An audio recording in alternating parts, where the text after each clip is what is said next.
Hello everybody and welcome to AIConf USA 2025, reporting from Seattle, Washington, where to close up this first day before we do the running passport thing, I have a very special set of interviews or conversations that we're going to have with my amigos Jonathon Wright and Jason Arbon. Super happy to have them here and together like a big prize 2-for-1. So like Voltron. Yeah. Wait till later when we join up. As long as not assembly starts to happen. But before we get on to the fun, would you mind introducing yourselves? What do you do? What makes you special? So I'm Jason Arbon. I did this book called How Google Tests with James Whittaker, and it was all about how we tested the something little app called Google Search.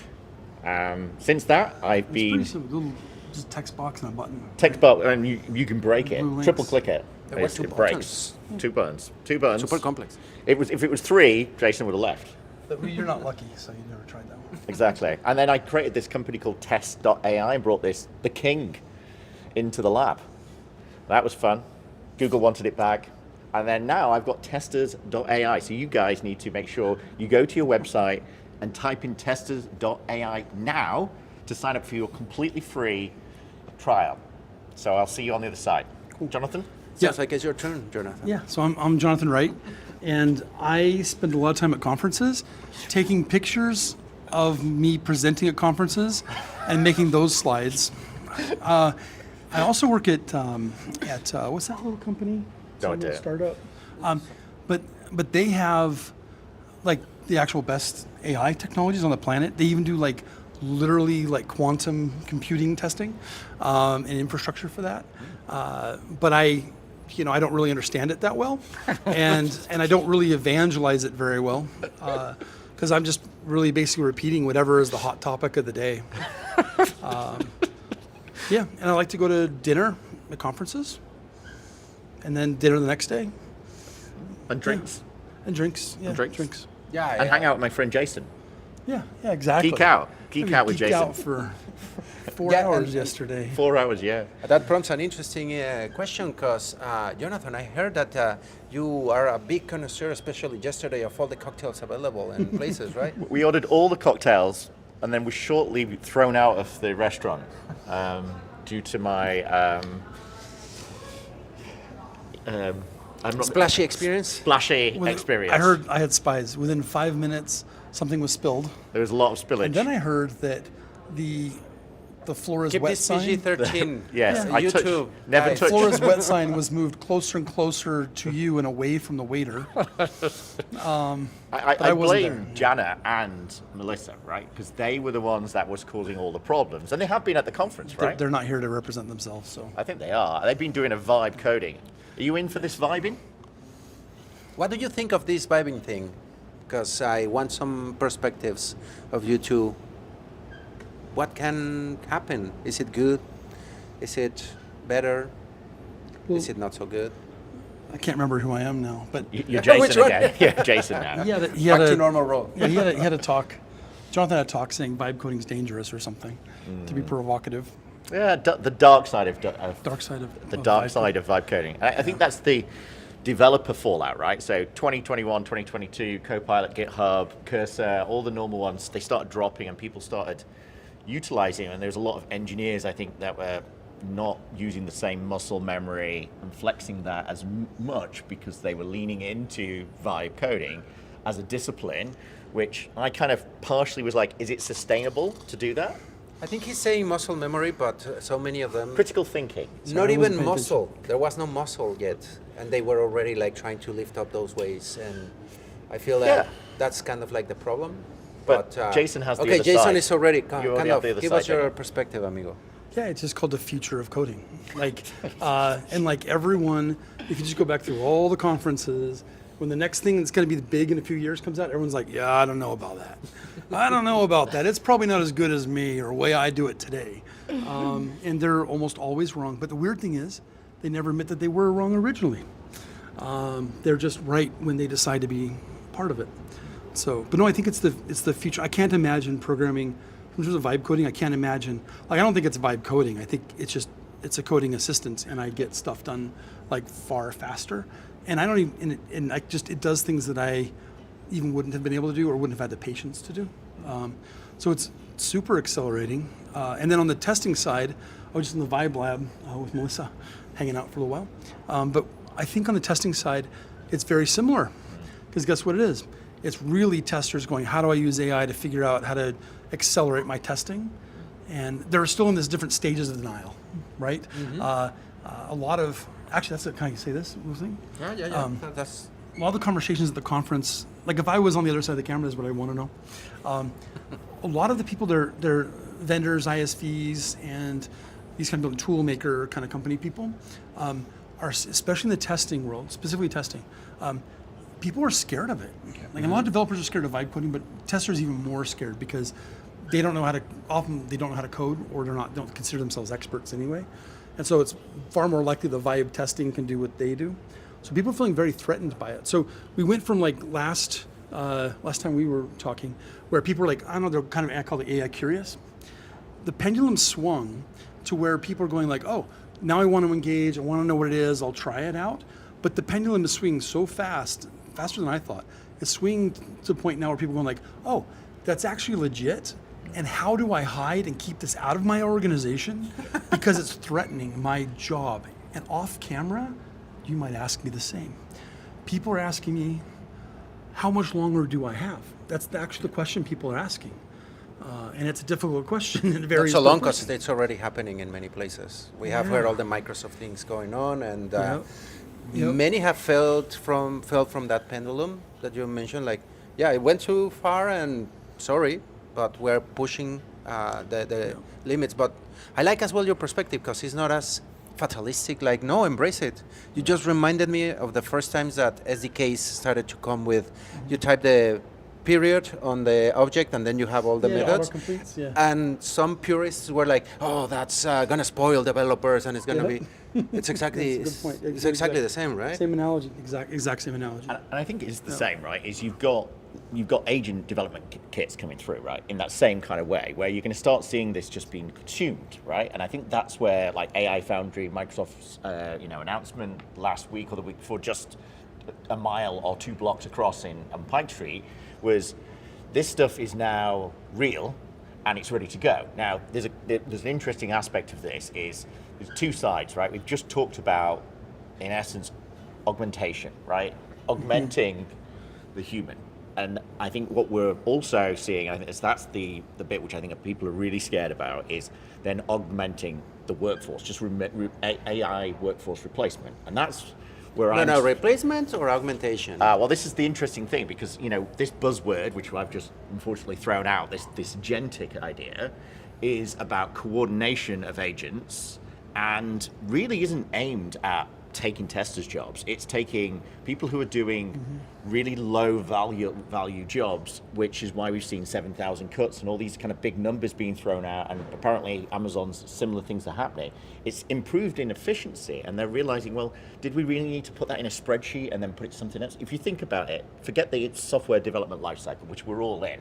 This is just a tiny part of business, and that's why I think when we say agentic, we're not really getting too excited about stuff. We're saying it's automation. It's automation of doing repeatable jobs that you don't need people to do, right? The BS jobs, those ones I think that are also going to be picked up on some level, because are the ones that are repeatable, or that like... No. So this is what gets me worked up. This is why we have really good conversations in the bar. Is that the irony is that, and Tim knows this. Shout out to Tim. But like, we have an audience out here. But hello. There we go. Yeah. There's some claps going in there. Only when you call his name. But it's actually the complete opposite. I'll say this thing I said. Just bring a couple the years ago perspective. with you. No, most of the testing work is just not that interesting. Yep. Most development work is actually not that interesting. It's, you go, you can see what you're going to have to build in your mind, and you have to code it out, right? And you have to test it and refactor it 3 times or whatever. But the reality is that the AI can do all the things that people think are soft skills that are human skills. Oh, this is what makes me special or different. The problem is most coders and testers are doing the basic stuff, like the boring stuff all the time. AI is actually better at like emulating the user, at asking like, what is the business context for this code I'm working on? It is smarter. GPT out of the box. Everyone goes, oh, it doesn't have enough context. It knows a lot about the business world. It knows if you're working on a mobile app to post pictures on a social network, it knows everything written about Instagram, everything about Facebook, everything. It knows all this stuff. Like, so it has more context. The problem is, see, I'm getting a little worked up, but the problem is that testers and developers don't think that big. So they don't even ask the questions of the AI to elicit the sophisticated response. And they don't want it to work. So they ask it to do their little chores. Right? It's Are you saying that this kind of instead like of some actually just do the job? bias to sabotage some of these things because of Absolutely, this worry or? I think. Well, I don't know what you mean. So you. Yeah, because if they are worried Yeah. about they are not allowing it to go as far as it could, or they are scared in the deep beneath, and probably it's like This isn't just us. Like, it's not just me. Like, if you listen to all the heads and CEOs, by the way, they're worth a lot of money. They have a lot of money. They're building the things. They're testing the next versions. They might know a little bit more than the average engineer about what's coming next. But somehow, all of us individuals are walking around thinking we know something that they don't, or they're wrong, or it's a fad, or something. We're totally wrong, but we don't even want it to work. So they're like you said, I guess you're saying is they're biased against it working. And we actually see that in a lot of demos and talks where people are just frustrated with AI or can't count the number of R's in Strawberry. Like, dude, it can do so many amazing things and better than them most of the time, but they won't ask it because they don't want to hear the answer. That's where we're at right now in industry. It's a little concerning. It's funny because earlier we were having a conversation on what areas are safe from AI or like not safe. I don't think it's I'm showing my bias there. And we were like crowd testing, like would you still need like the grandparent or the baby touching the app and saying like you can tell ChatGPT you are a act baby. as a baby. You're a 5-year-old baby, and how would you use this thing? Try it. Give it a try as a baby. Facial hair. Looks like you. Yeah.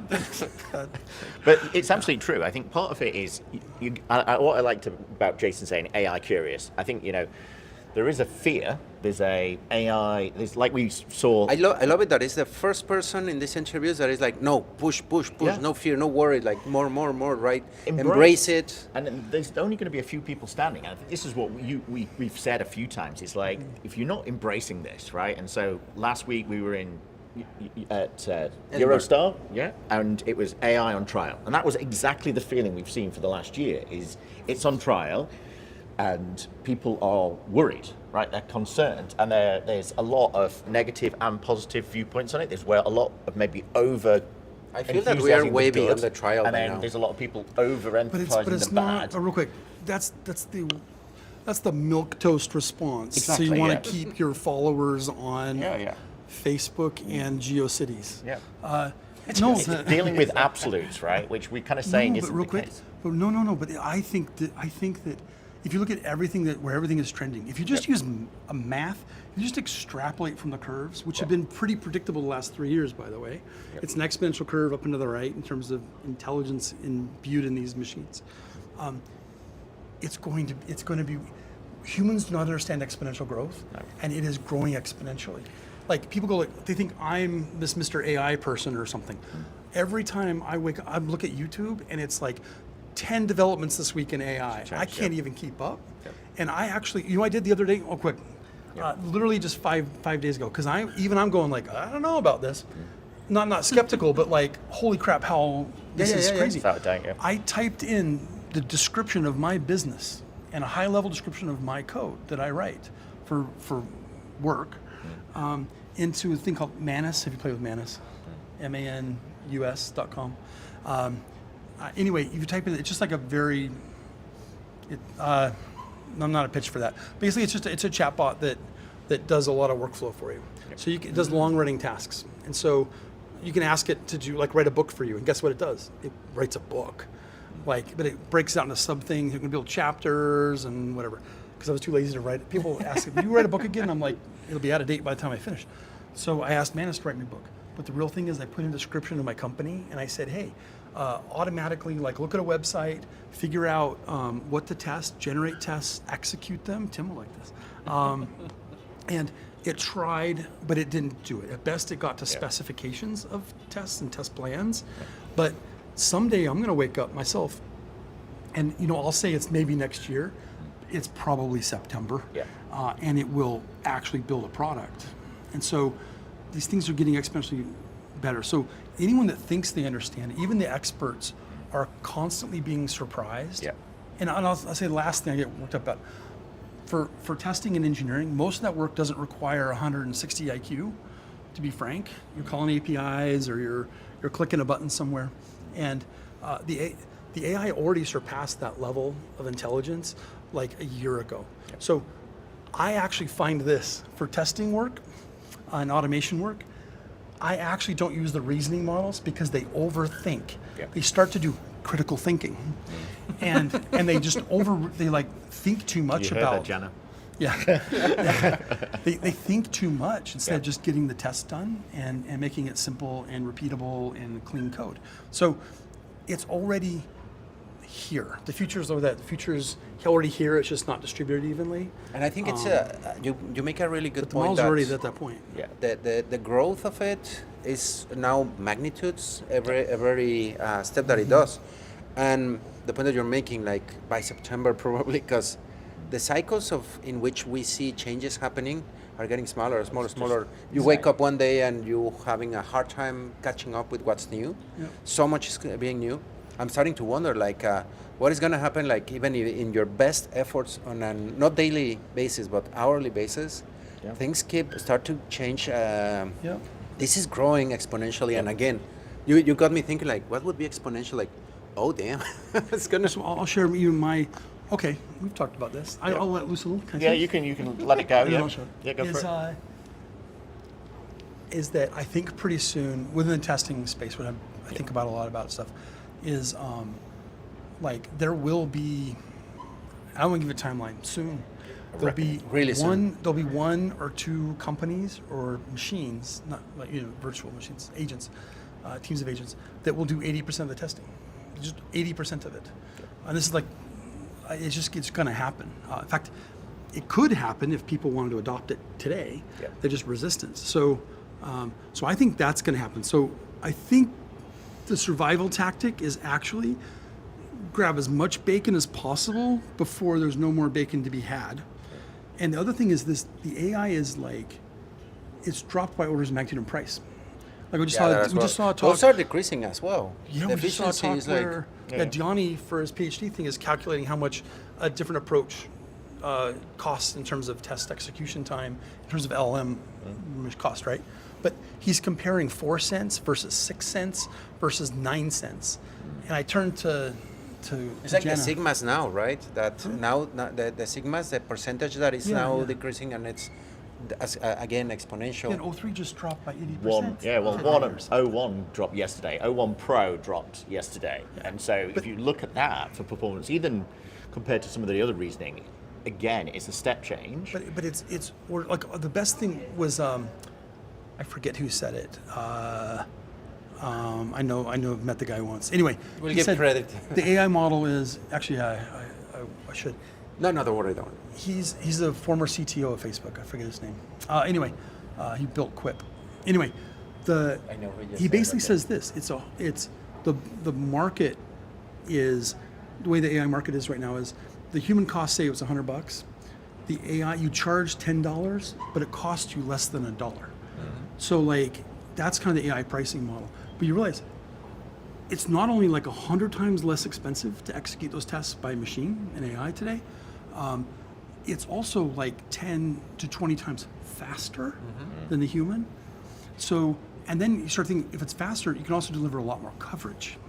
And so you've got multiple orders of magnitude of stacked on top better, of each faster, other. cheaper. So it's inevitable. If it's my bots, it's somebody else's bots. This is inevitable. I just think the way to survive it is to fully embrace it more than I am. And figure out. That's a tough call, more than you. More than me. Wow. That's what I think, because I feel like I may be getting swamped by the end of the year, because this Manus or the next reasoning model may just do Just it all. crack it open. And this is what we've not seen, Like right? your stuff you're doing at work, right? Yep. Like It's crazy. you just type in a text box, say, hey, go create these things for me, and And it just does it. It just generates them. And we had the same conversation with Adam, right? You know, part of it is these capabilities just coming on, a more valid use cases, right? And I think you're going to see more chains of these things happening. It's going to become more, flawless in what it's doing, right? But it's so much more scalable. And I think where I'm saying two side of things, right? I'm trying to play devil's advocate in a little bit, but I changed my job title to AI Wrangler, right? I feel like the future is you're going Whisperer to was. It was to Whisperer. Oh, it because was. you He's couldn't changing spell him as well. And, As fast as AI, he's As changing them. changing. But it is how you, like we said, we can't keep up with the pace of things are changing. Like I send you messages like you're at 4 a.m. You've already thought of something else. It was 4 a.m. on Friday when we spent that going, and we were just, all right, we can do something even bigger, right? And you saw the app with the ATM testing. Literally, you pull your phone out, That take was a shot at surprising. it, Yeah. and it's like, okay, we'll try this. And you're like, but you can't do that. And you're like, well, turn around the corner, you can, right? So suddenly you're building that, and it's going from concept to someone's hand, someone's pocket in 24 hours, right? And no one knows. This happens. This is Yep. possible today. Nobody wants to know, and No. they don't want to embrace it. So I'll finish with this comment on Yep. feed on that is, and I'm not trying to be doomsdayer. And by the way, it's not in the interest of marketing to say these things. No. It's actually genuinely I'm worried about other people that are got their head in the sand, or just kind of dabbling. Curious. I think most work will actually very soon be just AI to AI. It'll be agents to agents. The AI agents will, you can download, on my site, you can download a thing, and if you have Cursor or Windsurf, you just download the things, and then you go, hey, build me my app, vibe code it, it starts building the app, then you type, test it for me, yo, and guess what it does? It tests it, and then it finds the bugs, sends them back to the agent, you've demoed this, Yeah. and you can say, Live. fix them, and guess what it does? It's crazy, it fixes them. Fixes the bugs that the test found, resolves it, and then guess what it does? It builds another build and sends it to the testers again, the AI testers. They find any more bugs that are regression from the last change or new issues it didn't see last time, and it sends them back. So really, the bulk of all activity will soon be agent to agent, and humans, I call them exceptional humans, because they'll handle exceptions. Developers handle exceptions when the AI screws up, and there'll be exceptional testers, some of them, that handle big problems, or like, hey, what's missing from this entire test suite, or there's some disaster they come in. But the bulk of all this will just be AI to AI, and it's demonstrable and downloadable and free today. You can see all that whole loop happening today. It's just people want to inject themselves in the loop, and they're the ones slowing down the adoption, and they're the ones slowing down this virtuous loop. You just broke me a little bit there, because extrapolating, like, what are the next steps for that? Because you're talking about developing the app, but I don't know, next iPhone 20 something may say like, yeah, now I need an app for this, and for this, and for this, and it's not even like the app. It's like, Well, you don't need. You know what it's gonna on do? the go You know what app. you're gonna do? I think there's gonna be two phases. I get super excited. Not even an app. We're in trouble on time, but okay, let's say this. I This think is interesting. Two things to be super nerdy about. We Yeah. talked a little bit about it. Was the other night was I think like I was just talking with Melissa, and she's like, oh, and I have an idea, but then the AI can do it all. I'm like, no, you don't have the ideas. Ask it for app ideas, Yep. and then the AI will come up with app ideas and generate them. And find a market for it. And it'll build 5 to 100 different versions of that app, and it can push to the App Store and Market flight them and Yep. see whichever one gets adoption. So I think there'll be new app factories. I think I've heard of this before. This might be my original thought, but it's probably not that clever. But there'll be companies that just build tons of apps, and guess how you make sure not just they're tested, that they're interesting, is you have simulated users testing it. So you see, hey, there's a new app. It looks at the app, goes, the simulated teenager goes, yeah, I don't know about that. The color's off, or it's confusing UI, or stupid, or whatever. Onboarding's But too you long, get yep. real feedback from simulated people to figure out what to build, and then which variation is the most interesting one. And when humans come in, I don't know. The human has the checking account. You know what is weird in this scenario? Like, remove the App Store, remove the tested simulations, the simulations of testers, Yep. and it's just you and the AI, and give me an app Yes, simulate yes. myself. What Yes, do I yes, need? yes. And bring up an app like this. It's tested. It's for you. Yep. It's like And tailored it's suited. hyper personalized. You know, the cool thing you can do is with ChatGPT, you can say, hey, generate, like you can just ask it any question. At the end, if you say, generate the HTML that would represent this response, it generates a web page that shows it. So if you say the answer is like a giraffe and it's whatever tall, it can return HTML that has a link to a picture of a giraffe with the answer. Yep. So really, I think, yeah, you're right. I think that the future of apps is really just, No it's app. it's just There's too like slow pure to, app. No apps, yeah. there's no app, it just generates the a visual AI can interface. speak for on this humans. process? But I would say Wow. one thing. I know we're running out of time. Yeah, but, yeah, you know, we're wrapping up soon. what I said in my talk about actually it's widening the gap between juniors and seniors. You know, it's not shortening. It's not giving the capabilities to people who are not that smart, right? You know, and I know that sounds really awful, but if you're starting out your career and you don't have the domain expertise, you don't have the, you know, the context around different industries and healthcare or automotive experience, it's actually harder to get that experience because it's already there, and those wranglers are going to be people who do have that extra value they can bring. And I am concerned about the newer generation coming into this because they're going to think, well, you know, I'll use AI to give me these capabilities. Productivity will just go up, and then they'll just won't have to work. I know. And they'll just be playing. They'll just like go on Netflix, and it will just generate 5 Batmans for them that afternoon, and they'll just watch Batman all day. Different movies. What show do I need? Pick the What, actors. Yeah. I Perfect. think. Oh wow! And I'm starting to doubt that gap between junior and senior, because the same AI will start to dilute that. Yep. You're starting to get me thinking on When some it goes of the things. wrong, with what Jonathan says, when it goes wrong, like when I was vibe coding that thing this weekend, Yep. that app, sometimes it just, there were problems and things were not working right. I had to look at the code and go like, oh, I've built some apps before, I know what it's confused about, and then manually fix or tweak it or ask it the right question, But or when- switch to Windsurf, Midsworth, yeah. and then I got past that. But somebody that hadn't built apps before wouldn't have known to do that. Yep. No, but, So but you have those expert eyes. Imagine that eventually it's like I have another the expert Oh, as it gets eyes better, AI. yeah, in the near term. That is I'm gonna- I'm just saying with Jonathan, I think in the near term, it hurts the junior entry level people. Is going to be actually not as enabled. But even the need of the but it's senior gonna- level. But yeah, but that level up is going to quickly. I mean, it's going to quickly surpass you. Yeah. And so that level, that high watermark is going to keep rising very quickly, more quickly than we're comfortable with. Yeah. So that's why I go, I don't think it's necessarily worth differentiating between these strata, because we're all going to be in the same boat pretty soon. Like the latest OpenAI models, it might cost $2,000 a query right now, but that'll drop exponentially. But it is like I don't know what it was, the top 50th coder in the world. Planet, yeah. It's gonna be like better than the number 1 coder in the world eventually, and then what? Or even then, if the 50th best, even if it just never got better, Yep. the 50th best programmer, people figuring out how to use that AI programmer agent, there'll be a lot of great software. And just to finish off a little bit, you said it in your talk, right?